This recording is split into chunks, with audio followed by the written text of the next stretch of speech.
다시 기도하고 말씀을 생각하십니다.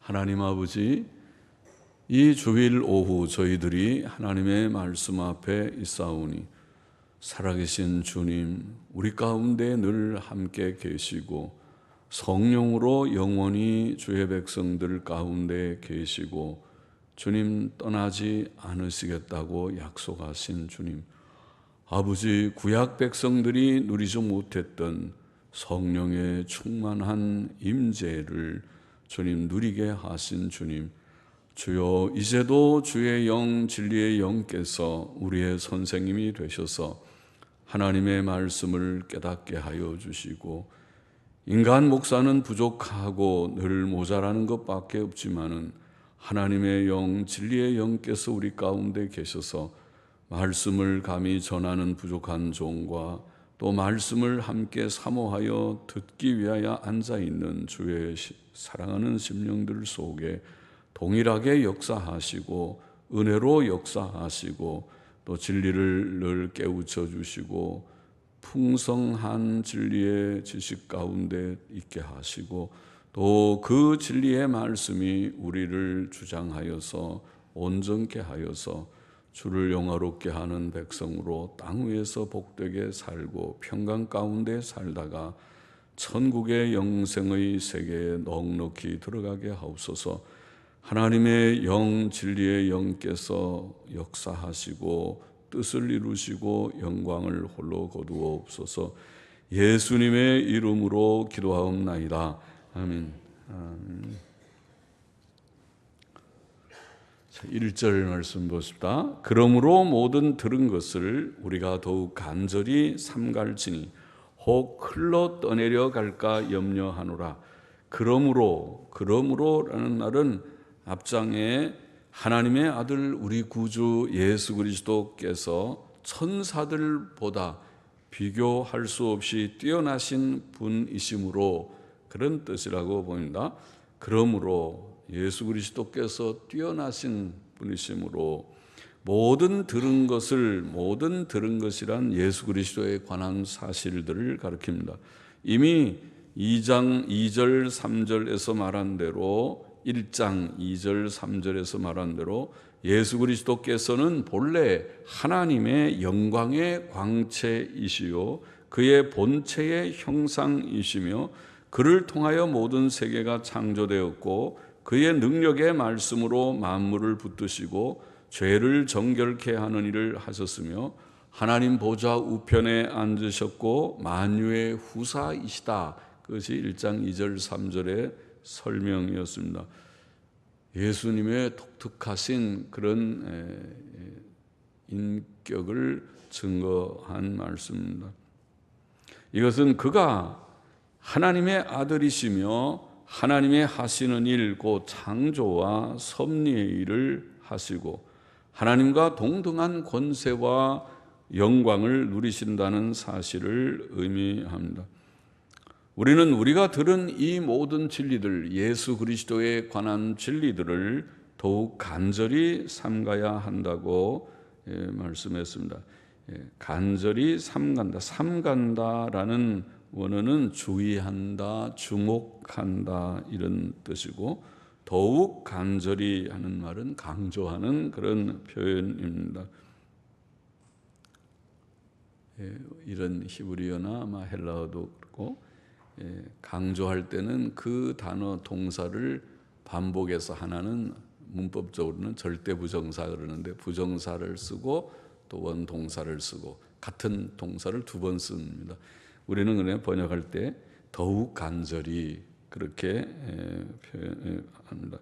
더욱 간절히, 그러니까 삼가고 삼가라 이런 표현인데 더욱 간절히 삼가라. 혹 흘러 떠내려 갈까 염려하노라. 그 말은 흘러 떠내려 가지 않도록 그런 뜻입니다. 만일 우리가 모든 들은 것에 진지하게 주의를 기울이지 않으면 우리는 그것들을 잃어버리게 될 것이라는 것입니다. 흘러 떠내려 가버릴 수 있다. 이렇게 경고하는 것입니다. 그러므로 우리는 이미 배운 많은 성경 진리들을 잃어버리지 않도록 더욱 간절히 주의하고 주목해야 하겠습니다. 늘 깨어 생활하십시오. 늘 깨어서 성경 말씀 가까이 하고 기도하기를 힘쓰고 또 하나님의 법을 실천하기를 힘써야 하겠습니다. 2절 계속 보십시다. 천사들로 하신 말씀이 원문에는 앞에 이는 혹은 왜냐하면 이라는 말이 나와서 이는 천사들로 하신 말씀이 견고하게 되어 모든 범죄함과 순종치 아니함이 공변된 보응을 받았거든. 공변된 지금은 잘 쓰지 않는 말이죠. 공의로운 그런 말은 쓰고 있습니다. 공변된 공의로운 보응을 받았거든. 우리가 이같이 큰 구원을 등한히 여기면 어찌 피하리요. 앞에 이는 했으니까 어찌 피할까 함이라. 그렇게 좀 번역하면은 되겠죠. 이는이라는 말을 살려면 이는 어찌 피할까 함이라.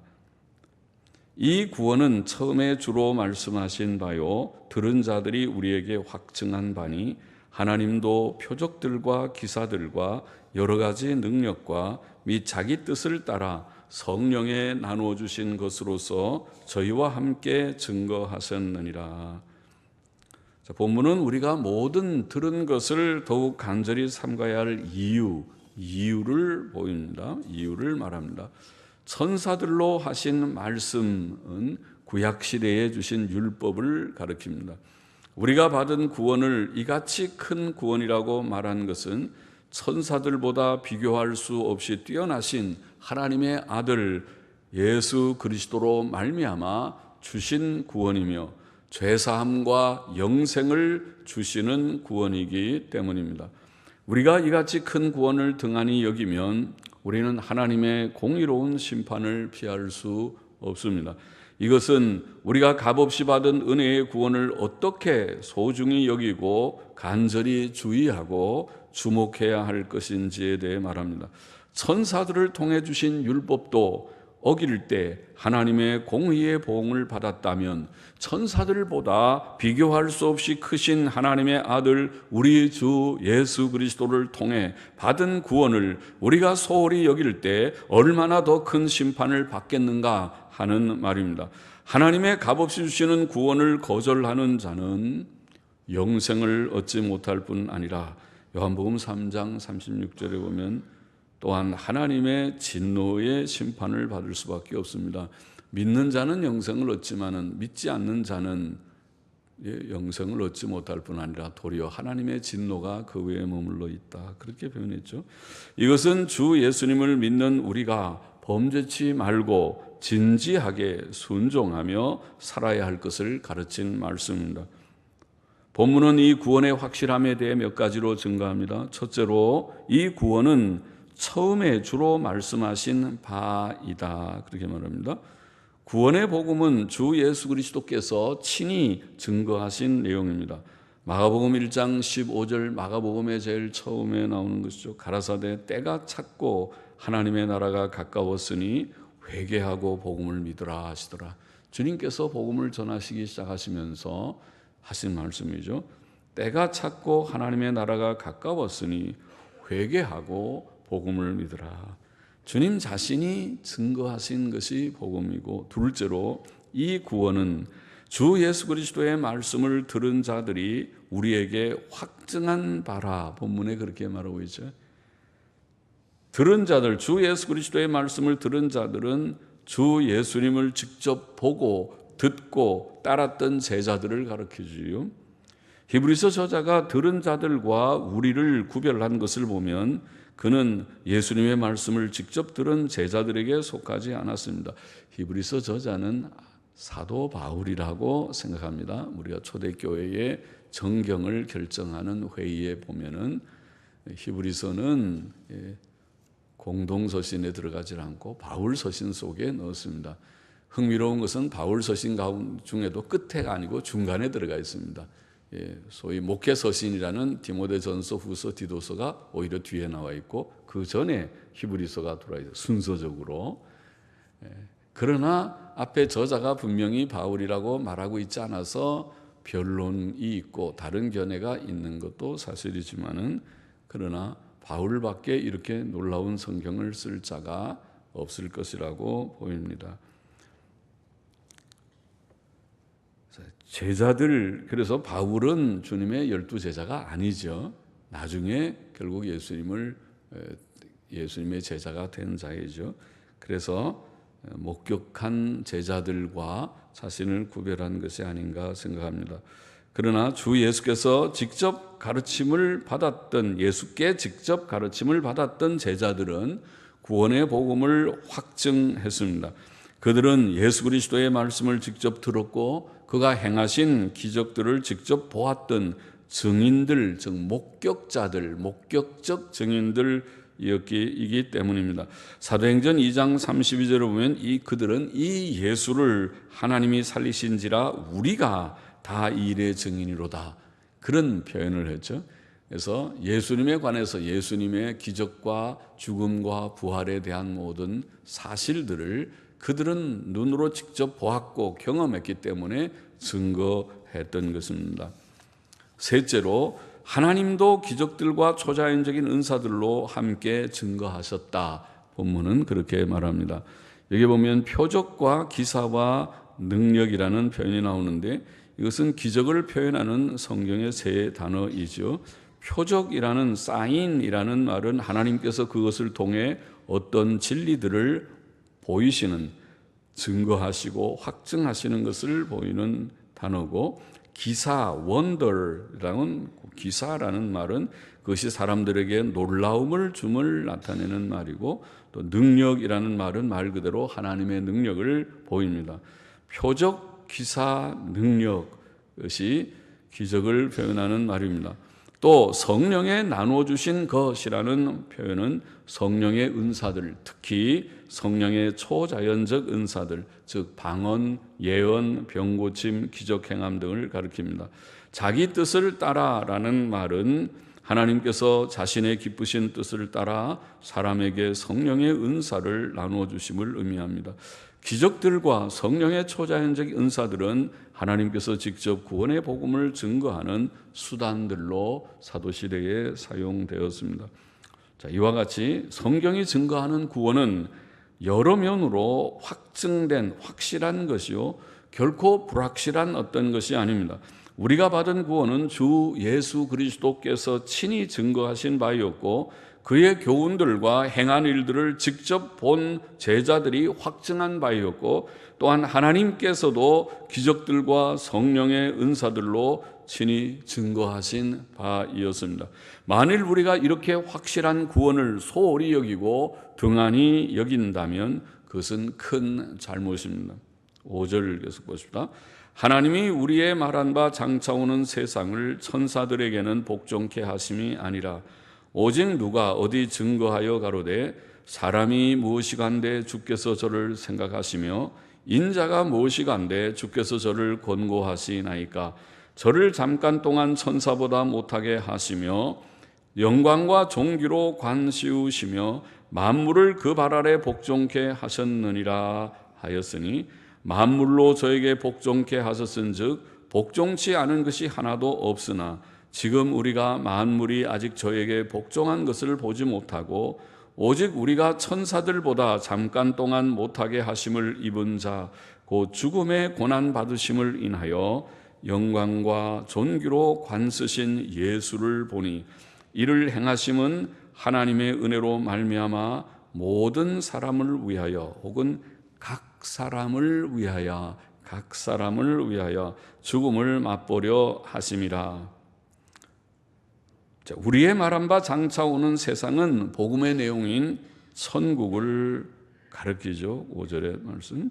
본문에 인용된 시편 8편은 하나님께서 인간을 존귀케 창조하셨음을 노래한 시입니다. 본문은 사람이 범죄함으로 인해 잠시 천사보다 못한 존재가 되었으나 결국 하나님께서 구원하셔서 영광과 존귀를 얻게 될 것을 의미합니다. 잠깐이라는 원어는 잠시 혹은 조금이라는 뜻입니다. 개인의 일생인 100년과 인류의 역사 6천년은 영원에 비추어 볼 때 잠시라고 볼 수 있죠. 굉장히 영원은 진짜 긴 시간인데, 저 영원한 것인데 영원한 세월 동안에 6천년이 그렇게 가히 긴 세월은 아닐 것이고 100년은 잠깐 지나가는, 우리는 꽤 길게 지금 100년을 살고 있지만은요, 하나님께서 인간을 창조하셨고 만물을 그 발 아래 복종케 하려 하셨으나 사람은 타락 후 오히려 만물에게 복종하고 있습니다. 우상 숭배가 그렇죠. 그러나 사람은 마침내 만물을 다스리도록 영광스럽게 회복될 것입니다. 본문은 시편 9절을 예수 그리스도께 적용시킵니다. 죄인을 구원하시기 위해 사람으로 오신 예수 그리스도께서는 택한 백성들의 죄를 짊어지시고 십자가의 고난과 죽음을 맛보셨습니다. 예수께서 택함 받은 각 사람을 대신해 우리 모두뿐 아니라 우리 각 사람을 대신해 죽음을 맛보신 것은 죄의 형벌이 죽음이기 때문입니다. 죄는 자신의 죽음이나 구주의 대리적 죽음을 필요로 하였습니다. 우리를 대신하여 죽으신 예수께서는 부활하셨고 승천하셔서 지금 하나님 보좌 오른편에 앉으심으로 영광과 존귀로 관을 쓰셨습니다. 10절 보십시다. 만물이 인하고, 어려운 표현을 번역을 하느라고 이렇게 했죠.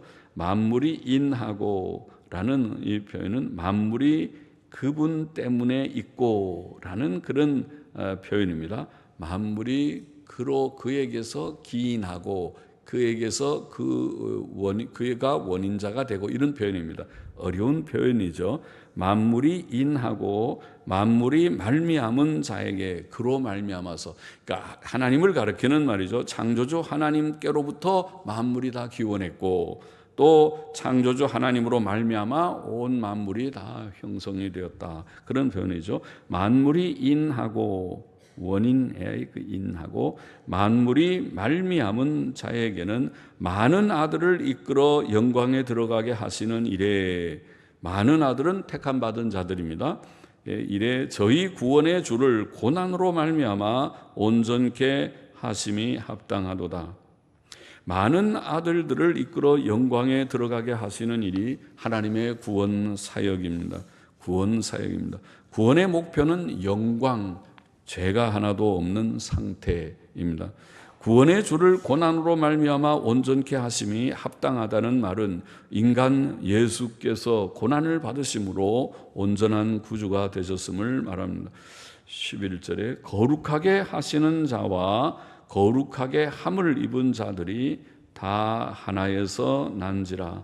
그러므로 형제라 부르시기를 부끄러워 아니하시고 이르시되 내가 주의 이름을 내 형제들에게 선포하고 내가 주를 교회 중에 찬송하리라 하셨으며 또 다시 내가 그를 의지하리라 하시고 또 다시 볼지어다 나와 및 하나님께서 내게 주신 자녀라 하셨으니.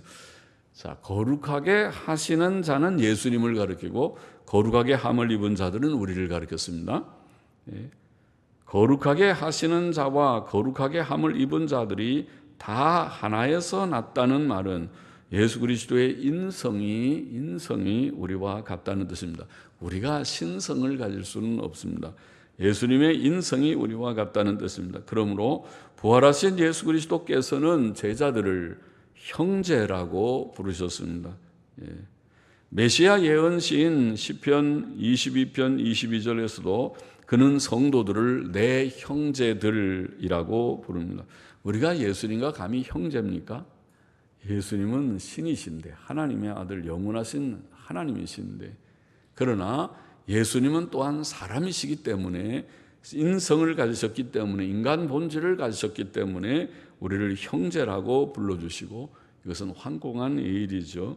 우리는 예수님의 형제가 되고 예수님은 큰형님, 맏형님이 되시고 우리는 동생들이 되었다. 그렇게 성경은 표현합니다. 황송한 표현이지만 또 내가 그를 의지하리라는 말씀도 그의 인성의 면에서 예수 그리스도께서 우리와 같이 하나님을 의지하심을 보입니다. 14절 보십시다. 자녀들은 혈육에 함께 속하였음에 그도 또한 한 모양으로 혈육에 함께 속하심은 사망으로 말미암아 사망의 세력을 잡은 자 곧 마귀를 없이 하시며 또 죽기를 무서워함으로 일생에 매여 종로로 타는 모든 자들을 놓아주려 하심이니 이는 실로 천사들을 붙들어 주려 하심이 아니요 오직 아브라함의 자손을 붙들어 주려 하심이라. 붙들어 주려 하심이라.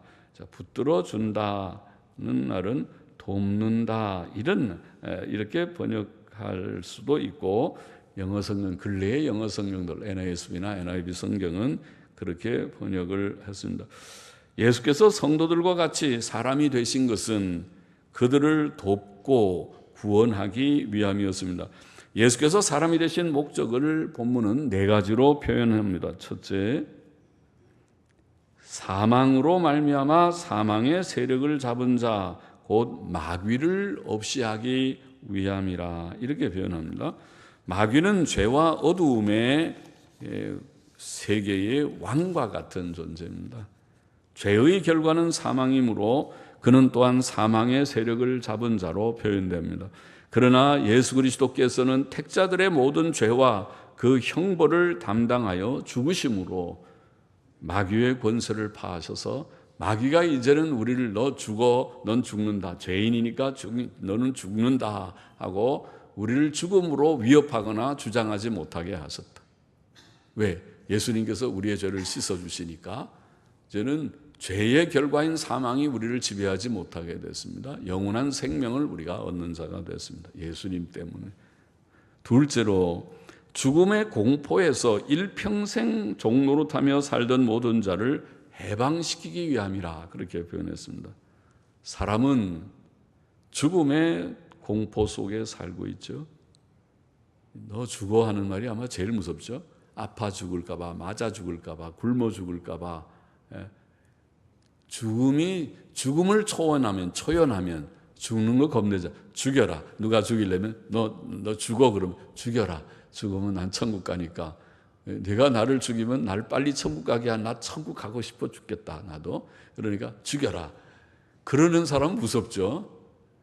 죽음을 내놓고 죽음을 하나도 겁내지 않는 사람처럼 진짜 용감한 사람이 없죠. 성도는 그런 면에서 굉장히 용감하게 살 수 있는 사람이고 용감한 사람들입니다. 예? 죽음을 겁내지 않으니까 아파도 죽기 아니면 살기 둘 중에 하나지. 예? 아파서 죽으면 천국 가고 또 하나님께서 조금 아프다가 낫게 해주시겠지. 예? 그렇게 합니다. 굶어 죽는 것도 별로 겁내지 않는 것은 하나님의 약속이 있으니까 굶어 죽지는 않을 것 같습니다. 예? 다 열심히 일하면 굶어 죽지는 않고. 맞아 죽는 거 그거 좀 세상에 악하니까 맞아 죽을지는 몰라도 그래도 그래 사는 거죠. 뭐 아까 말한 대로 맞아 죽으면 천국 가고 또 하나님께서 지켜주시면 그들이 그렇게 막 해치지 못하죠. 그렇게 해야지. 그렇지 않고 밖에 나가면 사자가 있다 잠언에 있는 대로 겁이 나서 아무데도 못 가고 밖에 나가면은 위험해서 아무 일도 못하고 집안에만 있는 그런 겁쟁이가 돼서는 아무 일도 못하겠죠. 씩씩하게 살아요. 열심히. 세상은 악하게 보이지만 그렇다고 또 너무 막 위험한데 막 가면서 그러시 하나님 시험하듯이 하지 말고 조심은 하지만은 너무 겁나서 꼭 해야 될 일을 하지 못하는 그런 일은 없어야 되겠다는 뜻이죠. 일평생 죽음의 공포 때문에 두려워하는 자들을 해방시키신다. 우리는 무슨 종이든지 종이 돼서는 안 되겠습니다.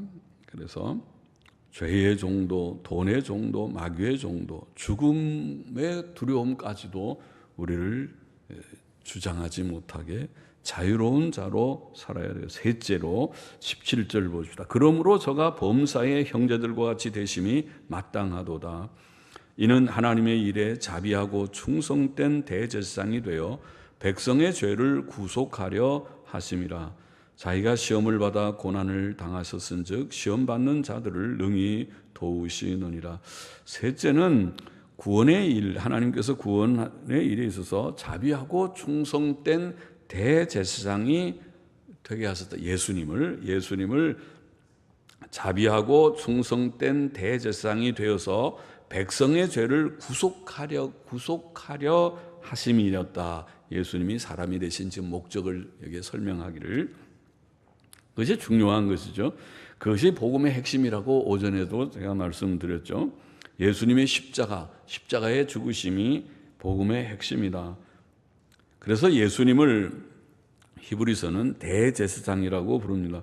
예수님의 대제사장 사역은 사도들의 서신들의 도처에 있지만 속죄 사역은 성경의 핵심이라고 했으니까 속죄의 진리가 도처에 다 있지만은 예수님을 막상 대제사장이라고 부른 것은 히브리서 성경뿐입니다. 그러니까 히브리서 성경이 독특한 성경이죠. 히브리서 성경이 없으면 예수님을 대제사장이라고 부르는 성경이 없을 뻔했죠. 그러나 하나님께서 이 성경을 통해서 예수님이 대제사장이시요 그의 사역이 대제사장의 대속 사역, 대속 제물을 하나님께 올리듯이 그 자신이 제물이 되어 속죄 사역 제사를 드리셨다. 그렇게 성경은 증거하고 있습니다. 여기에 구속하려라는 이 단어는 특별한 그런 뜻이 있습니다. 구속이라는 일반적인 단어가 아니라 우리가 흔히 유화라고 제가 번역하는 말이 있었죠. 유화. 이 힐라스코마이라는 말은 유화한다. 유화라는 말은 뭘 누그러뜨린다 그 말입니다. 화난 사람을 화를 가라앉으세요. 좀 가라앉으라고 그렇게 따뜻거리면서 그렇게 노를 좀 누그러뜨리듯이 그렇게 하는 하나님께서, 우리가 하나님을 어떻게 떠들거릴 수는 없지만은 하나님이 우리의 죄 때문에 노하시는 그 노를 하나님의 아들 예수께서 십자가에 그 죄의 벌을 받아주심으로써 하나님의 끓어오르는 진노가 누그러졌다, 제거됐다, 좀 가라앉혀졌다, 이런 뜻에서 유화라는 단어를 성경이 쓰고 있습니다. 굉장히 중요한 개념이죠. 속죄의 개념이 중요한 것입니다. 자유주의자들은 하나님이 화 안 낸다 그럽니다. 하나님이 화 안 내세요? 화 안 내시는 하나님이 심판도 하시나요? 홍수 심판도 하고 소돔 고모라의 불 심판도 하고 나중에 영원한 지옥 형벌의 심판도 하십니까? 그들의 생각 자체가 잘못됐습니다. 하나님 화내십니다. 하나님은 인격자이십니다. 죄에 대해서 노하십니다. 무섭게 노하십니다.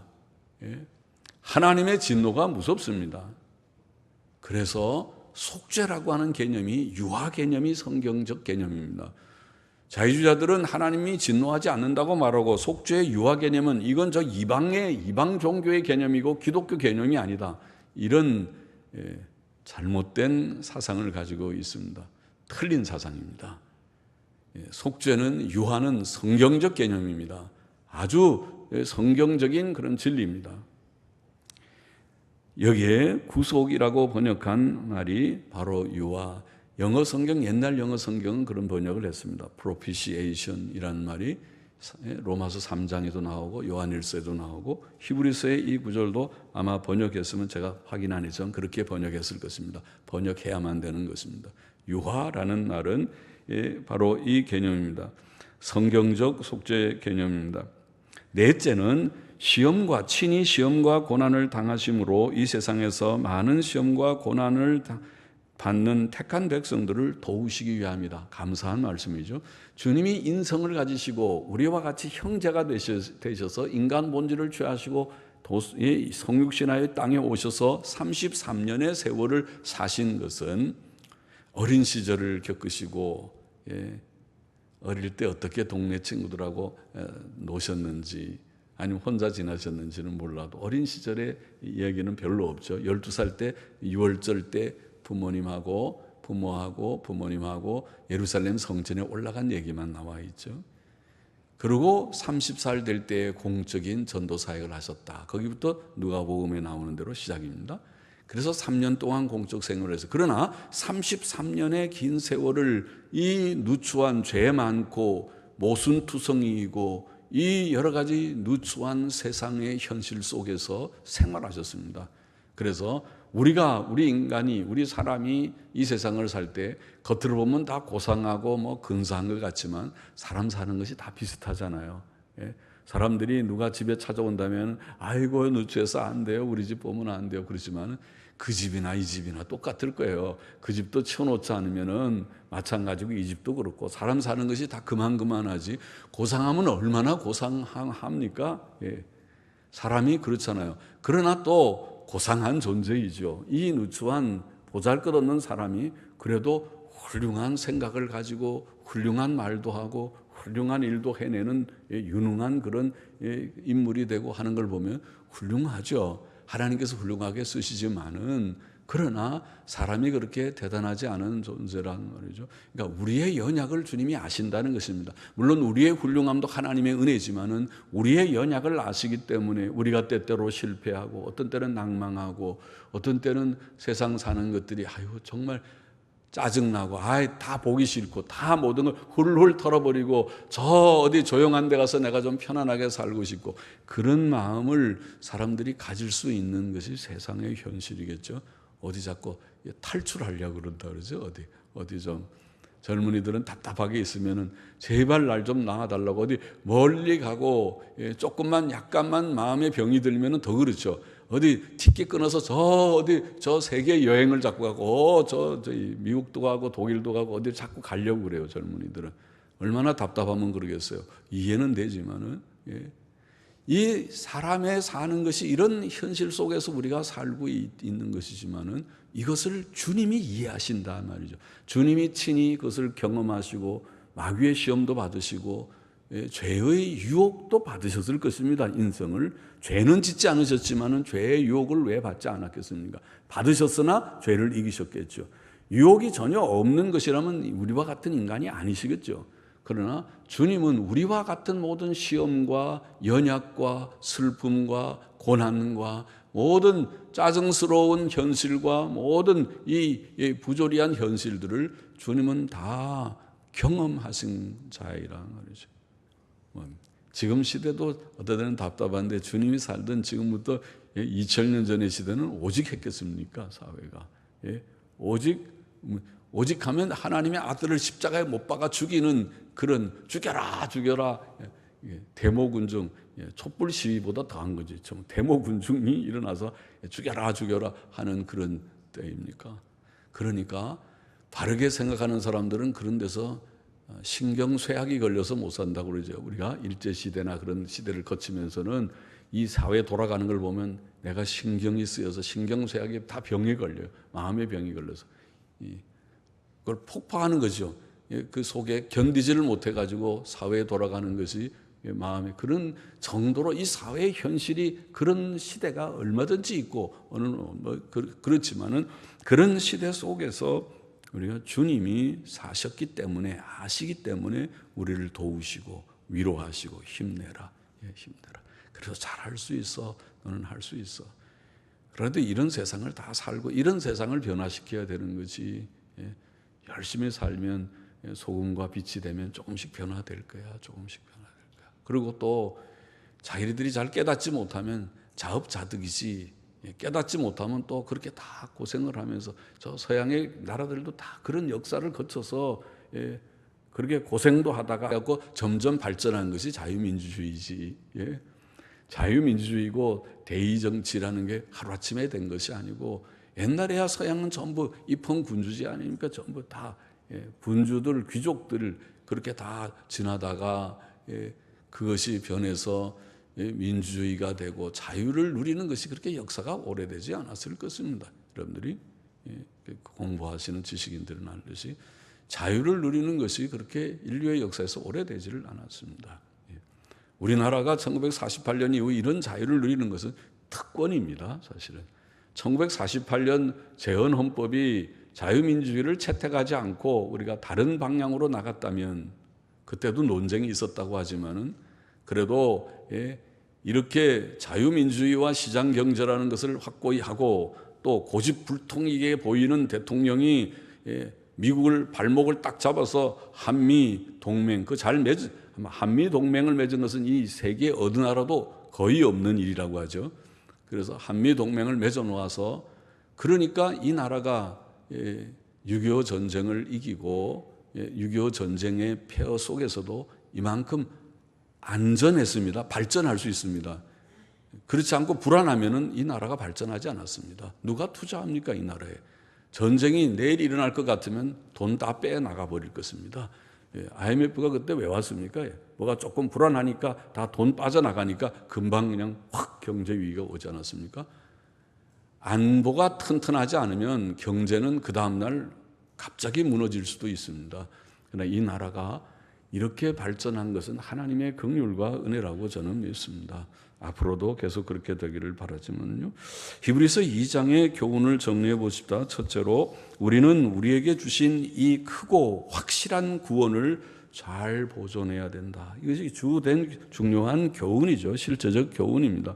우리가 받은 구원은 하나님의 아들께서 친히 이루신 큰 구원이며 많은 증인들의 증거와 하나님 자신의 기적들과 은사들로 증거하신 확실한 구원이다. 그렇게 말씀했죠.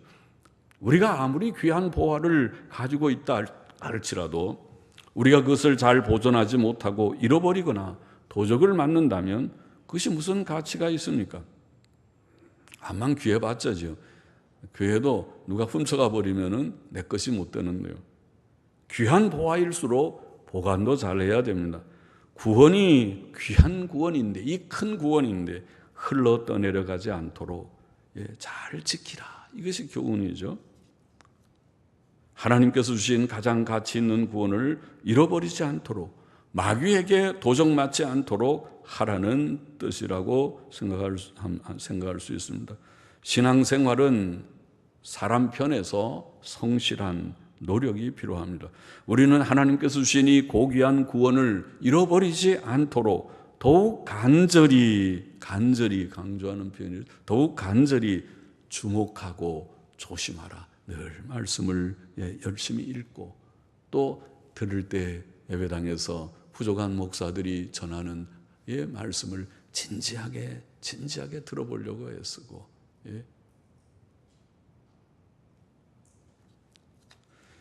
그 구원을 잃어버리지 않도록 간절히 그것을 보존해야 되겠다. 주목하고 조심하고 해야 되겠다.